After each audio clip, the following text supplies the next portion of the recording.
Rubio says he has found a way to take the heart right out of Obamacare, and he is turning his idea into action. Senator, nice to see you, sir. See you. You have proposed an amendment to the U.S. Constitution. What is that proposal? Well, it's dealing with Obamacare. If you recall last year when the Supreme Court heard the case on Obamacare, the argument was Congress can't require you to buy something like health insurance. And the answer was, no, they can't require you to buy something, but they can tax you if you fail to buy it.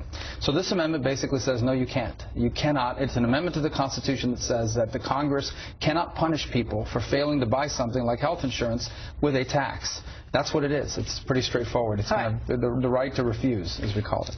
The right to refuse. Has it been introduced as well in the House? It has. And Congressman Palazzo in the House has introduced it. And we hope we can get... Look, I think this Obamacare issue is going to be a real disaster for the country. Just wait till October when people in Medicare Advantage start to get their letters explaining all the benefits they're losing. Just wait till January when people see their rates start to go up on their personal insurance. Just wait till businesses start to figure out that they're going to have to pay a $2,000 fine or have to lay people off or move them to part-time to comply with Obamacare. When that hits our economy next year, and even as it starts to hit it later this year, I think the economy is really going to freak out, for lack of a better term. Well, there's other issues, though, too. I mean, the states, not all the states are setting up the exchanges, so the federal government has to, and apparently the federal government has not at least yet completed that. I don't know if they'll get done by October. I don't know where they're getting the cash to do it, but then they've got the problem that the implementation, or at least the fine aspect of it, is through the IRS, and the IRS is embroiled in a terrible scandal. Well, that's another issue. One of the agencies that's on the front line of enforcing Obamacare is the IRS, the Internal Revenue Service. The same organization that targeted people because of their political views are now going to be reaching out to your insurance company to determine what kind of insurance coverage you have, whether you've really been paying it, what does that insurance cover or not cover.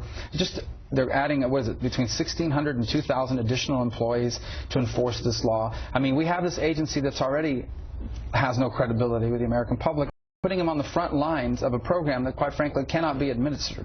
Well, the Obama administration thinks it can, and they're doing the mad scramble, at least now, to try to figure out how to do it. But in the meantime, you've got this proposal for a constitutional amendment. Do you realistically think that you can get a constitutional amendment? I don't. Well, I don't think I can get it today, but here's the point. We need to start developing this idea, because when this thing starts to fall apart, when Obamacare and the full brunt and impact on our economy starts to be felt, people are going to start looking for answers. What can we do about it? How can we get out of this? And we want this to be an option that's on the table for people. In fact, I think after the 2014 election, given the disaster that Obamacare is going to be, we could very well have the votes in both chambers to do significant repeals, if not all of Obamacare, the key portions of it. This actually would take the heart right out of Obamacare, which is the individual mandate. All right. Well, it seems more likely to me that if you're going to get if the Republicans will get any sort of relief from it, it will be in repealing it. But to get a constitutional amendment to do that, you've got to get 2/3 of the Senate, 2/3 of the House of Representatives. You might get that in the House. You're certainly not going to get that in the Senate, and then 3/4 of the state legislatures. Well, let me just say that. Well, here's the point. I think that once Obamacare has the impact, the negative impact that it's going to have on our economy,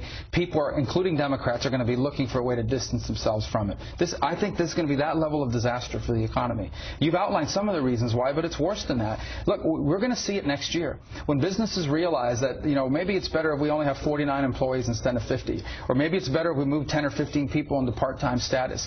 That's going to be felt throughout our entire economy. But you make that statement based on, at least the assumption that this is going to get implemented. I really don't know how it's going to get implemented if we don't have these exchanges, if they don't have the money. You've got HHS Secretary Sebelius trying to go out and sort of raise money privately because she's not getting it from the Congress. I don't even know how we get to the point where you're talking about. Yeah, but here the point is that small businesses and mid-sized businesses and even large businesses, they have to, by some point this year, as they sit down with their tax professionals or their lawyers, they have to plan for the fact and is supposed to be implemented. They have to start planning for that. They can't wait till January to do something about it. They got to start doing something about it this year. That means they'll start making hiring decisions this year. They'll start making decisions to lay people off this year. They'll start planning for next year based on all of this information and all these assumptions.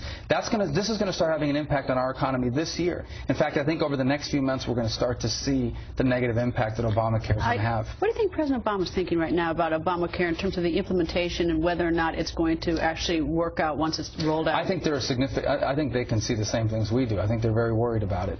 And we know that just recently, as a couple of days ago, we discovered that all these Democratic offices have gotten this binder that basically tells them, they need to assign somebody in their home district to be the outreach person on Obamacare.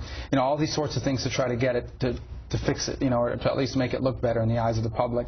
The problem is that the system in and of itself is not implementable, as you've outlined. It's going to be a complete disaster for the American economy and for American businesses and American employers, and it's going to hurt millions of Americans. And I think you're going to start to feel that this year. I know in my home state of Florida, in October of this year, people on Medicare Advantage, like my mom, will get a letter in the mail, and it will describe to them the benefits they used to get and the benefits they're no longer getting. And they're not going to be happy about it.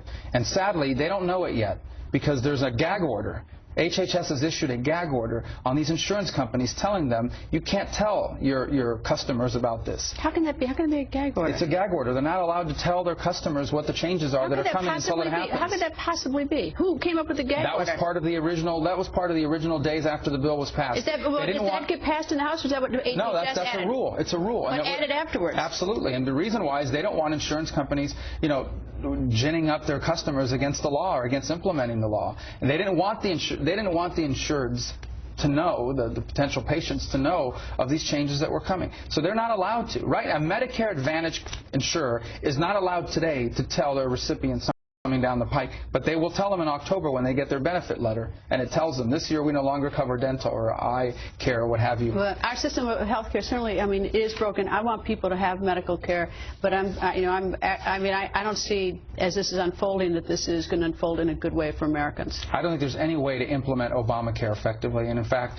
I think just the very existence of it over the next few months is going to have a very detrimental effect on American jobs. Any problem with HHS Secretary Sebelius raising money from people that she oversees or regulates? I see it as a conflict of interest. You couldn't do it as a lawyer. As a lawyer, if you tried to hustle like that, you get into a lot of trouble. Well, I can tell you, for example, as a policymaker, I cannot go out and raise money to go out and promote a bill of mine or so forth. But what they're doing is even worse. She actually oversees these individuals. So imagine getting a phone call from the head of HHS asking you for money, knowing that they make all sorts of rules and regulations that directly impact your bottom line. I think that's a pretty uncomfortable position to be in.